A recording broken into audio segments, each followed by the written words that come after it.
51 নম্বর প্রশ্ন হলো 10 জিলহজ নামাজের পূর্বে যদি রোগান্বিত হয়ে যায়, আপনি একটা গরু ক্রয় করে আনলেন বা ছাগল ক্রয় করলেন, 10 জিলহজ আজান বা নামাজের পূর্বে যদি গরুটা যদি এত অসুস্থ হয়ে যায়, আপনি জবাই না করলে সে মারা যাবে, এমন অবস্থা সিচুয়েশনে পড়ে যান, তাহলে জবাই করে দিবেন। করার পরে ওই বস্তুটা আপনি খেয়ে ফেলবেন কিংবা বিক্রি করবেন, এটা আপনার ইচ্ছা। বুঝেন না কথা? কিন্তু আপনার কোরবানি আদায় হবে না। বুঝেন না কথা? বরং কি করতে হবে? আরেকটা কি করতে হবে? কোরবানি করতে হবে। ওই বস্তুগুলো আপনি চাইলে বিক্রিও করতে পারেন কিংবা খাইতেও পারেন, এটা আপনার ইচ্ছা। বুঝেন না কথা?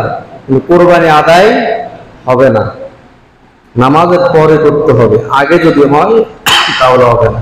10 জিলহজ নামাজের পূর্বে যদি অবস্থা হয়।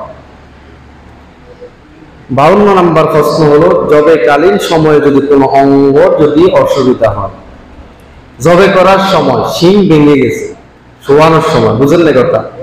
জবাই করবেন এমন সময় দস্তাদস্তি করার কারণে শিং একটা ভেঙে পড়ে গেছে, এই অবস্থায় যদি ভাঙে কোনো অসুবিধা হবে না, বা অন্য কিছু হতে পারে, যে কোনো সমস্যা হোক জবে করার সময়, তাহলে কোনো অসুবিধা নেই। 53 নম্বর হলো যে পশুর একটা দাঁতও নেই বা বেশিরভাগ ভেঙে গেছে, তাহলে জায়েজ হবে না। বুঝলেন না কথা?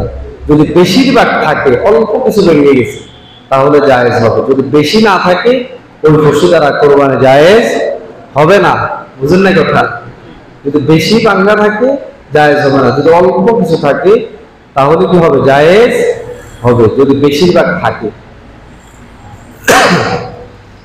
54 নম্বর প্রশ্ন হলো এক অন্ডকোষওয়ালা পশু, এক অন্ডকোষ, এই পশু দ্বারা কোরবানি করা কি জায়েজ?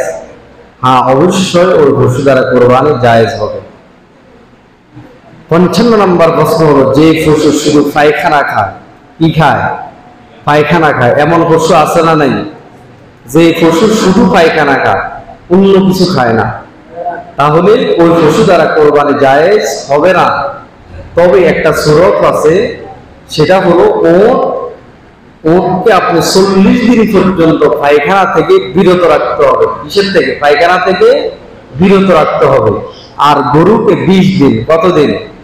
20 দিন পর্যন্ত পায়খানা খাওয়ানো থেকে বিরত রাখায়া অন্য কিছু খাওয়াইতে হবে। আর ছাগল হলে 10 দিন। কয়দিন? 10 দিন আপনি পায়খানা খাওয়া থেকে বিরত রেখে অন্য কিছু যদি খাওয়ান, তাহলে ওই পশু দ্বারা কোরবানি জায়েজ হয়ে যাবে।